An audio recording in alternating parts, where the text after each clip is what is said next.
Para analizar este tema, hacemos contacto en este momento con el doctor Juan Manuel Fuertes, ex subsecretario de Gobernabilidad, y hablar también sobre las decisiones del gobierno y esta relación con el legislativo, y también el anuncio de las movilizaciones por parte de las organizaciones sociales y del sector indígena. Esta es la entrevista de Fausto Yepes, hoy con... Nos contactamos en este momento con el doctor Juan Manuel Fuertes, ex subsecretario de Gobernabilidad, para hablar sobre estos temas que han sido parte del informe a la Nación durante la intervención del presidente de la República, Guillermo Lasso, hoy en la Asamblea Nacional. Doctor Fuertes, muy buenas tardes. Fausto Yepes le saluda. Bienvenido. Fausto, qué gusto dialogar con usted. Un saludo para la audiencia. Gracias, doctor. Bueno, el presidente de la República hoy en su informe a la Nación hacía un símil con un avión. Decía que las turbinas estaban listas durante este año ya para iniciar un despegue, pero no es lo que al menos se ha leído por parte del resto de analistas y el criterio que hemos tenido quienes escuchamos el informe de la Nación completo. La situación no es tan optimista como lo presentó el presidente. Eso sin duda, y yo personalmente observo dos problemas. El uno de carácter estructural, dada la configuración del escenario político como consecuencia de las reglas de juego electorales y de lo que en sí constituye en general la arquitectura política del país. Y el segundo, lo coyuntural, que tiene que ver con lo que desde mi punto de vista constituye un desajuste permanente en la lectura política en el presidente de la República y el entorno presidencial, que en confrontación con los problemas estructurales a los que hacía referencia, sin duda alguna, generan un ambiente no solo de tensión, sino de beligerancia permanente, particularmente entre el Ejecutivo y el Parlamento ecuatoriano. Ahora, hay una evidente desconexión entre lo que dice el presidente de la República y lo que se ha intentado comunicar, incluso a través de otras entidades del Estado, incluso ministerios, instituciones del Estado, porque parece que hay un divorcio ahí, principalmente en el tema de comunicación. Sin lugar a dudas, dentro de lo que pueden constituir las deficiencias del gobierno nacional, por un lado el tema político y por otro lo comunicacional, son dos aspectos en los que el déficit gubernamental es notorio. Y esto sumado a que el presidente de la República, en un desborde de protagonismo, tiende a ejercer la labor de ministro de gobierno con en algunos momentos una incontinencia verbal, saliéndose de cualquier libreto que con prudencia un gobernante debe observar. Es innegable que conduce a que tenga que promover o ser protagonista de episodios de una confrontación innecesaria. Hay una sobreexposición del presidente de la República, un desborde de su palabra, que luego, cuando los hechos contrastan con las expectativas que genera a través del discurso, sin lugar a dudas, minan su credibilidad, y eso a la larga, más que al gobierno, termina afectando la imagen de la democracia como sistema político. Y uno de los hechos que fueron evidentes durante estas últimas semanas, la semana pasada concretamente, fue el anuncio hecho por el propio presidente de la República de la venta del avión presidencial. Había dicho que se vendió en $8 millones al gobierno de Colombia. Horas más tarde el gobierno de Colombia lo desmiente, negó que se haya cerrado esa negociación. Después, incluso del desmentido de Colombia, uno de sus voceros insistió en que la venta estaba cerrada, pero al final nada de esto fue verdad. Al final nos quedamos con lo dicho por el gobierno y las autoridades de Colombia, y es parte de lo que ha sido este discurso del gobierno, entre verdades a medias también. Ese, Fausto, sin duda alguna, es un ejemplo bastante claro de lo que refería anteriormente, es decir, que el presidente de la República no administra adecuadamente su palabra, no utiliza el silencio ponderado, y eso da lugar para que en determinadas circunstancias el apresuramiento la falta de un libreto serio determine que incurra en contradicciones consigo mismo o con lo que dicen o hacen otros funcionarios del gobierno. Esto, sin lugar a dudas, una vez que ha transcurrido ya un año de la administración, debería conducir a que desde la autocrítica y desde la sensibilidad a la crítica que han formulado diversos sectores y actores, impliquen un cambio de actitud. El presidente de la República no debería continuar sobreexponiéndose como figura y sobreexponiendo su palabra cuando todas las semanas emite declaraciones que evidentemente no todas ellas están ajustadas a un guión, a la certeza de ciertas cosas que van a ocurrir, de tal modo que esa palabra pueda guardar conformidad con la certeza de los hechos. Que pasó la semana anterior respecto de esta supuesta venta o de la venta encaminada del avión, no era imprescindible que sea materia de una declaración del presidente de la República. Y el resultado es que, por un lado, la credibilidad de la palabra quedó en entredicho y que, por otra parte, en lo diplomático, sin lugar a dudas, se generó una circunstancia de indebida atención con el gobierno colombiano. Ahora, respecto de esta relación que no ha sido, y lo ha reconocido el propio presidente de la República, no ha sido la mejor relación con el legislativo, él ha dicho que no disolverá la Asamblea Nacional. Ha sido uno de los mensajes claros dentro de este informe de la Nación. No obstante, de este discurso de alguna forma conciliatorio, ¿cuál podría ser de aquí en adelante esta relación? Tomando en cuenta que, y hemos visto que hoy se ha convocado ya esta comisión ad hoc para lo que vendrá seguramente será la destitución de Guadalupe Llori, quien recibió el apoyo directo en el inicio del discurso del presidente Lasso, pero parece que esta relación ejecutivo-legislativo no va a continuar, o más bien dicho, va a continuar en malos términos. Fausto, yo señalaba inicialmente que es evidente un desajuste que existe en la lectura política del presidente, del entorno presidencial, sobre lo que acontece en el país. Y parte de ello es no reconocer que la problemática que ha existido en este primer año en relación a la Asamblea Nacional va a continuar, porque se trata de problemas que están instalados no desde la coyuntura, sino desde que fueron electos los asambleístas que hoy constituyen el Parlamento ecuatoriano.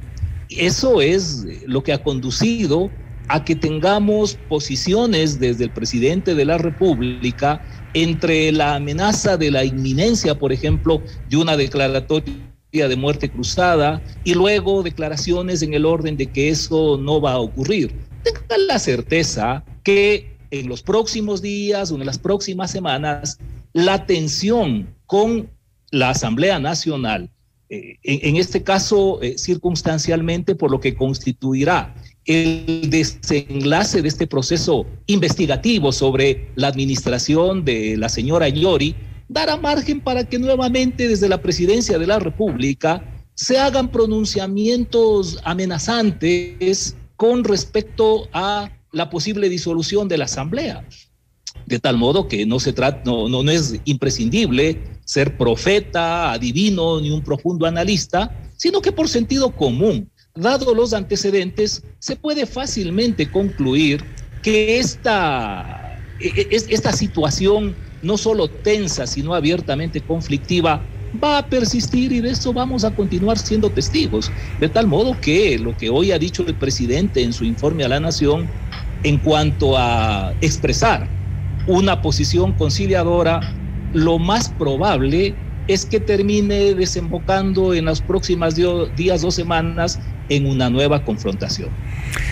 Una conciliación que no ha sido tácitamente aceptada por ejemplo, las bancadas de UNES, Partido Social Cristiano, los rebeldes de Pachacuti y de la Izquierda Democrática, que están ya o se mantienen en esta línea, a pesar de que hoy los dos discursos, tanto del presidente Guillermo Lasso como de Guadalupe Llori, fueron con este ánimo conciliatorio, como bajando las armas. Pero el presidente dice, o ha dicho en su discurso, que la peor tormenta ha pasado. ¿Usted cree que la peor tormenta ha pasado o se viene cosas más complicadas para el presidente? Bajo ningún punto de vista, Fausto. Esto solo podría cambiar en la medida que la correlación de fuerzas en la Asamblea Nacional cambie, pero eso no es posible. Si es que estuviésemos frente a una situación en la que la presidenta de la Asamblea represente con claridad, legítimamente, a una mayoría sólida del Parlamento, podríamos convenir en que este mutuo estirar el brazo y darse la mano va a provocar un escenario diferente. Pero lo cierto es que es evidente, la señora Llori se encuentra en una minoría, y dentro de esa minoría incluso parece que no goza de toda la legitimidad. De tal modo que, más allá de los discursos rituales, es evidente que el conflicto va a persistir y se va a agudizar en pocos días. Tanto se podría agudizar que hoy, mientras el presidente Guillermo Lasso daba su informe a la Nación a pocos metros en la Casa de la Cultura, se llevaba adelante una reunión de la Confederación de Nacionalidades Indígenas del Ecuador, la CONAIE, que ya ha puesto fecha para la siguiente movilización nacional. Está convocando incluso a transportistas y otras organizaciones sociales. Quieren, ha dicho Leonidas Issa, captar al resto de organizaciones que estarían o están descontentas con el manejo de el gobierno por parte del presidente Lasso. Este es otro de los temas, otro de los frentes que se le abre al gobierno, las organizaciones sociales, la CONAIE, el sector indígena. Siempre va a estar latente. Es obvio que todos estos grupos de presión tienen una diversidad de intereses que no concilian con lo que constituye la visión y los objetivos políticos del gobierno nacional. No obstante, y esta es nada más mi apreciación, Fausto, me parece que a juzgar por lo que históricamente ha acontecido, la principal temática de convocatoria a una movilización de magnitud por parte de la CONAIE siempre ha constituido el alza de combustibles, y eso es algo que cuando estuvimos en el Ministerio de Gobierno supimos manejarlo, creo que adecuadamente, porque los resultados demuestran que finalmente esto no llegó a ser una conflagración en los términos que tenía previsto la CONAIE. No me parece que en el horizonte aparezcan temas que puedan provocar una movilización masiva, contundente, que desde las calles desestabilice al gobierno. Sin embargo, esto no obsta de que va a continuar provocándose una serie de ruidos generados no solo desde la CONAIE, sino desde otros sectores sociales que, entre lo legítimo de sus aspiraciones, tratando de comulgar con los intereses de sectores o de la sociedad en general, y de otros intereses subalternos de protagonismo, de sacar adelante ciertos acuerdos, van a continuar adelante. ¿Cómo podría el presidente Guillermo Lasso, concretamente el Ejecutivo, el gobierno en sí, desactivar estos puntos de conflicto que mantiene tanto con el legislativo como con las organizaciones sociales y principalmente con el sector indígena? Porque parece que no es una tarea fácil hacer esta suerte de acercamientos. ¿Cómo desactivar estos puntos? Bueno, primero teniendo clarísima la hoja de ruta tanto en lo económico, en lo social y en lo político. Un año después no la tiene. Me parece que al menos sobre el tema social y político hay carencias. En lo económico, este primer año, sin lugar a dudas, ha sido exitoso el manejo del déficit fiscal, pero bueno, no es suficiente. Sin embargo, ahí hay un ministro de Finanzas talentoso que, asumo, irá en este segundo año a diversificar la inversión de los recursos estatales, pero en los otros dos aspectos yo verifico que el equipo presidencial no tiene la claridad y la sensibilidad necesaria. Pero decía, me parece que es imprescindible que tanto en el orden económico, político y social, el gobierno tenga clarísima la hoja de ruta, de tal modo que independientemente de lo que acontezca con la Asamblea Nacional o con estos sectores sociales que tienden regularmente a promover la convulsión, pueda tener un nivel de credibilidad, de gozar de la confianza ciudadana y a partir de ello implementar las decisiones que sean pertinentes. Pero es cierto, temas por ejemplo como la flexibilización laboral, como en el incentivo a las inversiones, políticamente no van a pasar en la Asamblea. Eso requeriría un pronunciamiento de la ciudadanía a través de una consulta popular, pero para eso se requiere que el gobierno esté en una condición frente a la ciudadanía que goce de la simpatía y a partir de esa simpatía de el respaldo frente a algunas preguntas que se le formulasen en una consulta a la ciudadanía. Ahora, precisamente lo que el gobierno considera un éxito en el plano económico es uno de los puntos críticos, una de las líneas rojas en su relación con el movimiento indígena y con las organizaciones sociales, y es estos acuerdos con el Fondo Monetario Internacional. Al tener Ahí tendría que escoger una de dos, porque los movimientos sociales y la CONAIE, por ejemplo, uno de los puntos críticos y centrales de su protesta es precisamente la relación con el Fondo Monetario Internacional, algo que el gobierno considera un éxito. Bueno, en ese orden de cosas no va a ser posible ninguna conciliación. Estos sectores permanentemente suelen trivializar el debate hablando en contra del imperialismo, del Fondo Monetario. Eso no debería llamarnos la atención. Pero sí, en lo que concierne al gobierno, es fundamental que no pierda de vista que en el orden de lo que constituye el Plan Nacional de Desarrollo, básicamente le interesa que la legislación ecuatoriana tenga modificaciones en cuanto al incentivo a las inversiones y a la flexibilización laboral. Y el escenario político en la Asamblea no ofrece condiciones para que salgan adelante esas propuestas. De tal manera que si el gobierno pretende pasar a la historia no como un régimen insípido, sino como un gobierno que provoca cambios importantes en el país, particularmente en lo relacionado con la generación de empleo, tendría que ir a una consulta popular, de tal modo que sea el pronunciamiento de la ciudadanía lo que legitime la aprobación de esa normativa.